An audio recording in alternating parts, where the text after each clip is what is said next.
This is a roll of Lomo F2. You've probably not heard of this film stock before. Lomo F2 was a film stock that Lomography released about almost a decade ago. This was a limited edition release film. Now what they did was get a master roll from another manufacturer, and supposedly they let this expired film age for a little bit. And what that means, I don't really know. Something along the lines of like a casket of fine wine. And they had it sit for a little wee while before releasing it. So this film stock is really hard to come across. You'll generally never find it on eBay. And when I started this video, that was the case. And whilst I was just about to record this part of the video, there were 2 listings, which is extremely rare because I have checked. This film stock does not turn up often at all, which is why it was amazing when I found 5 rolls on my country's equivalent to eBay. There were 5 rolls for sale, and because no one knew what it was, I managed to be the one who was able to pick it up, and for a pretty good price. Normally the rolls go for about closer to $200 when they do turn up, and I managed to get it for about $37 my currency. Now with those 5 rolls, I plan to shoot 2 of them for this video. A third one I am selling to a mate, and then I am potentially going to do something with the 4th one, and the 5th one I am going to have a competition which I'm going to put at the end of this video, so stay tuned for that.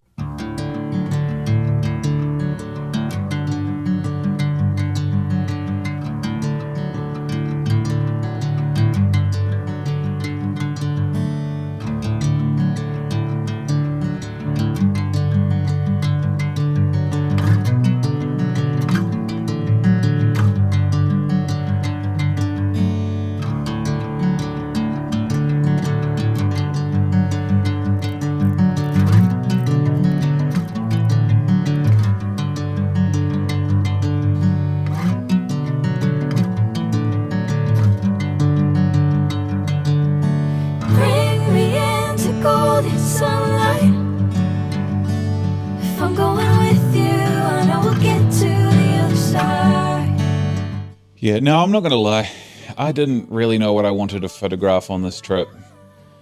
All I knew was that I wanted to go to Arrowtown, which is this little old French village in New Zealand. Though, to be honest, it didn't feel that French. And there really wasn't that much to photograph that I quite enjoyed. And it's definitely reflected in the photographs. But to be honest, I wasn't there to take great photographs. I was there to experiment and test with the film, but more importantly, hang with my mate, who I hadn't seen in several months, and just go on a little adventure and just enjoy a kind of sunny, semi-cold autumn day. So is this film stock spectacular or special? Is it as unique as Lomography Turquoise or Lomography Purple? I mean, not really. It definitely has characteristics for sure, and it definitely looks like expired film. Is it necessarily a look I'd want to have all the time? Probably not. But if you do like shooting with expired film for having a different look than what you normally will get or what others get, then yeah, this film stock might be for you.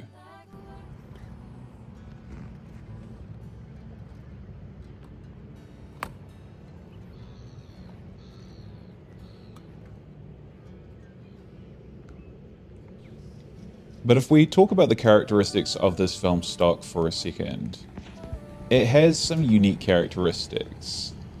It definitely has some color in the shadows. Now normally the color in the shadows of a film stock that is expired usually go green, in particular with expired Kodak film.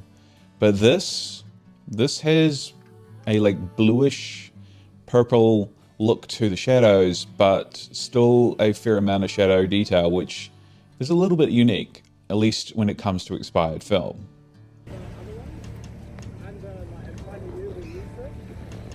So just interrupting the ambient sounds of this video to say that this photo I was probably the disappointed with the most. It just didn't work the way that I was hoping it would. I was hoping that the little studs sitting out in the water would create a nice leading line, and it just didn't work. Maybe it would have been better in black and white. I did also photograph it with some E200, and yeah, even still, the shot didn't work. Now, I also took this photograph of my mate, the one photograph in this entire video that actually contains him, and it just... I don't know what happened here. I did actually meter for him. I know he's backlit in this shot, but still, it just...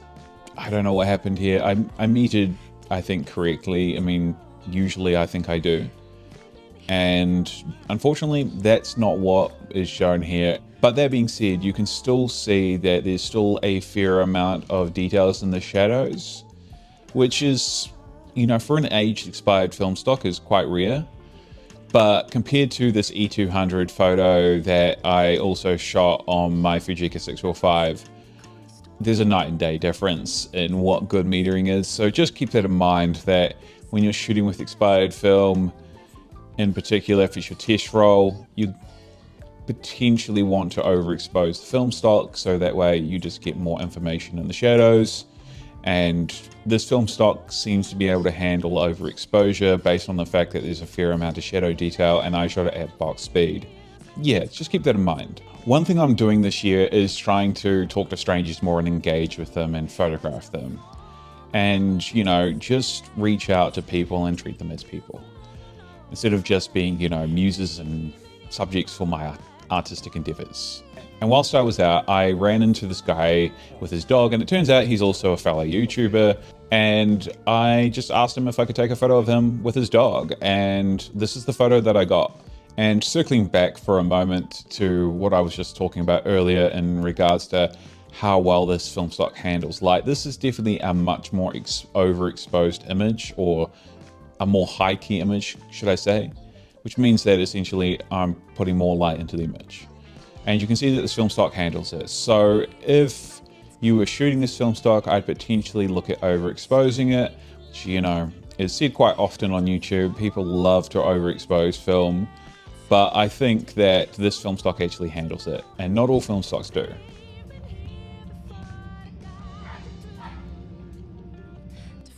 Now, everyone talks about punchy reds, but how about punchy oranges? Because I've noticed that with this film stock, that's what it gives.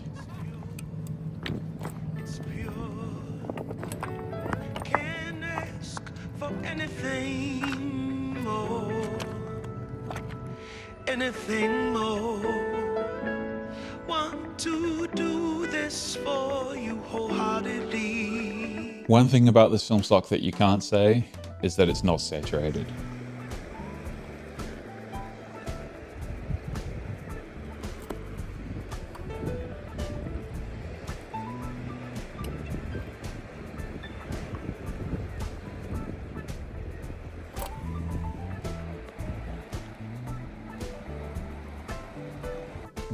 Now, one gripe I have about the film that was sold to me was the fact that it was potentially a little bit carelessly handled by its previous owner.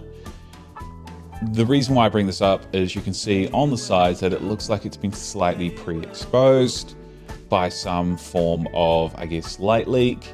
This is definitely not an in-camera thing. My camera is, I've shot before and after, no issue.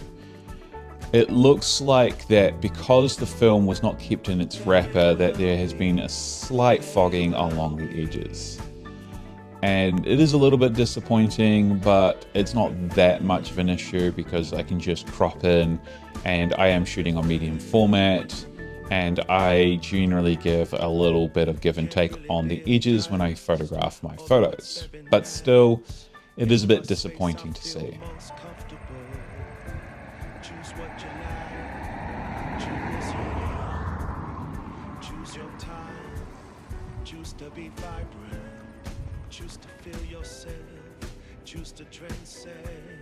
Now, this film's actually got a fair amount of detail.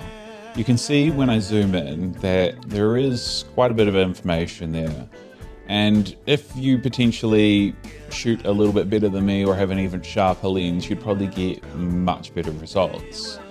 But it is quite interesting to note how finely detailed that this film stock is. Of course, this is medium format that I'm shooting on, but it's cool to see that back in the day, it wasn't just Kodak that could deliver a film stock that had a fair amount of detail.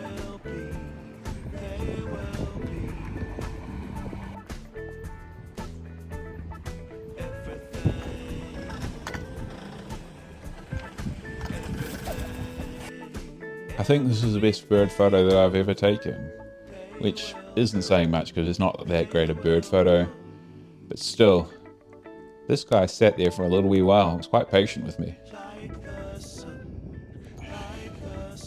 So after all that, we were done and dusted, no more film that we could shoot, so we just watched the sunset, hanged out, and then went ahead and got some fish and chips. And even if I hadn't got any photos back, and even if I had got photos back and they were ultra terrible, it would have still been a good day.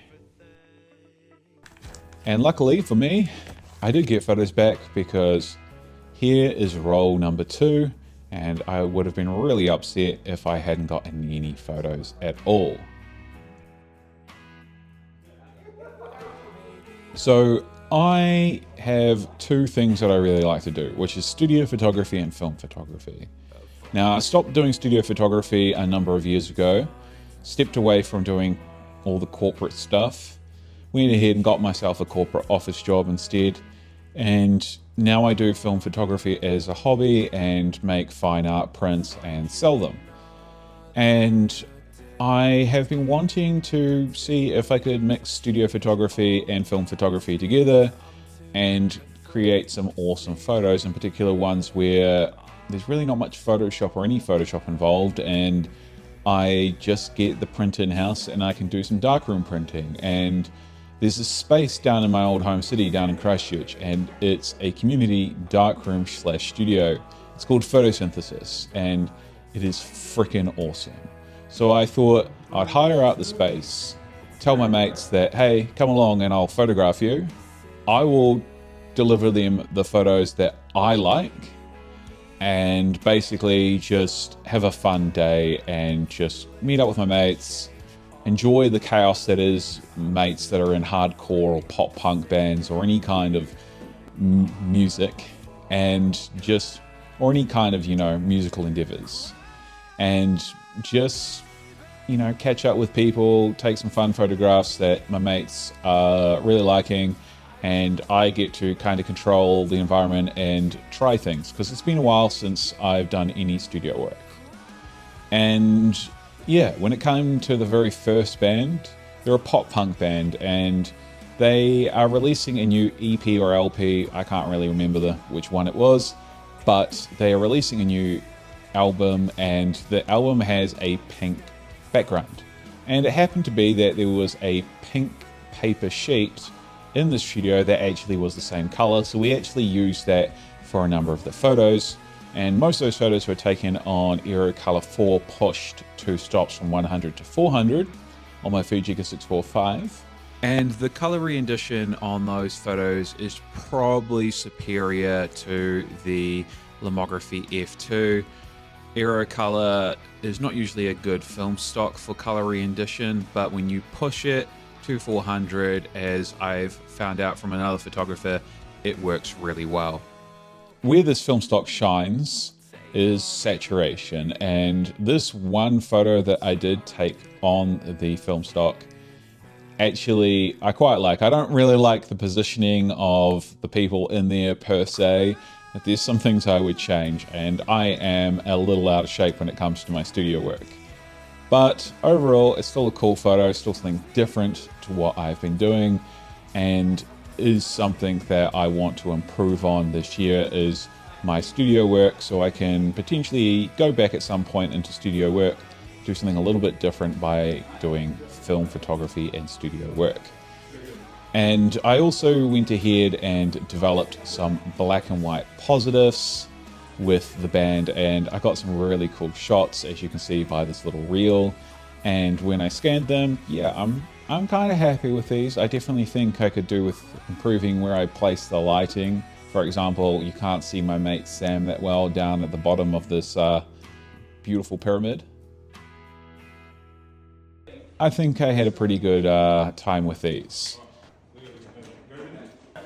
Sick. I don't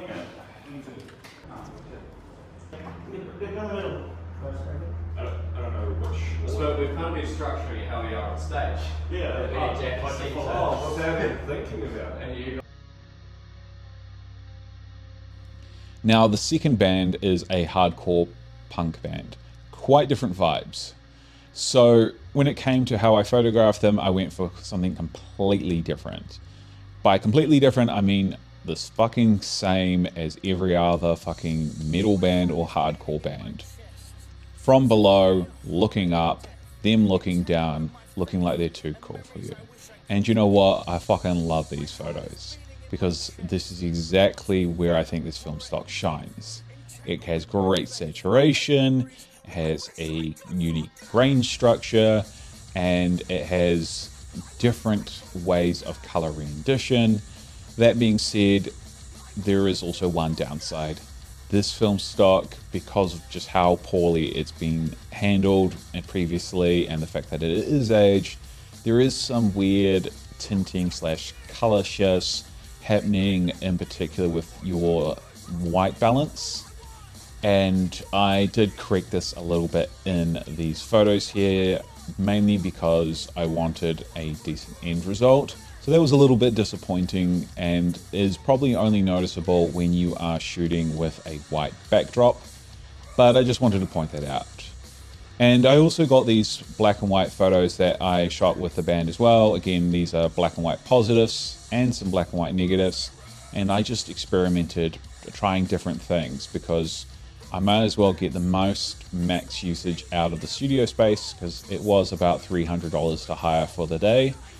And I wanted to just learn as much as possible because we just don't have anything like this in my home city that's of comparable standard.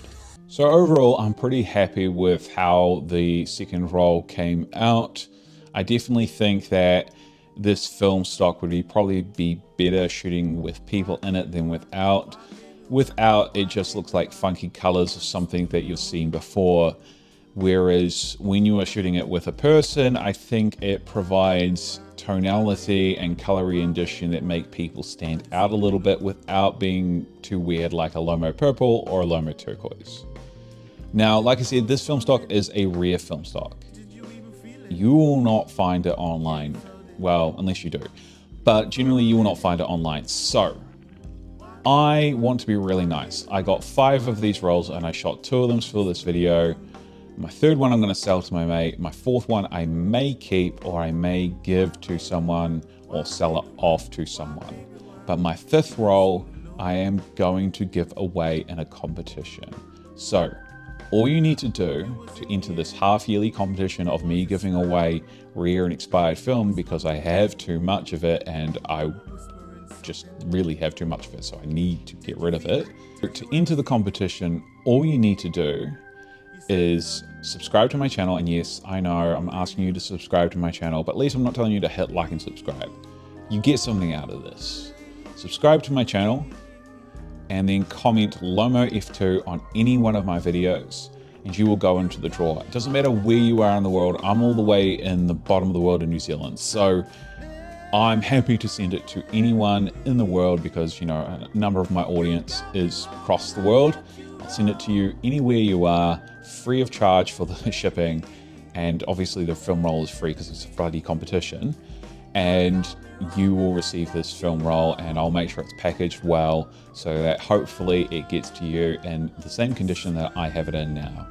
And the reason why I'm giving away this film is because I have too much film and I believe film should be shot and not wasted. It was manufactured, there was a lot of effort gone into manufacturing.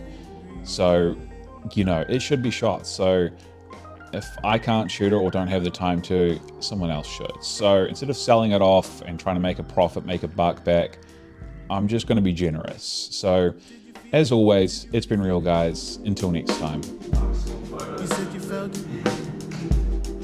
You were in it. Why, baby, why?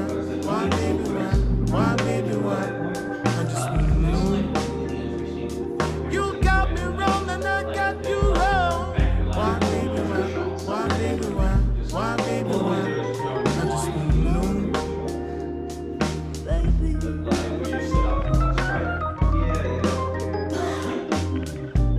baby.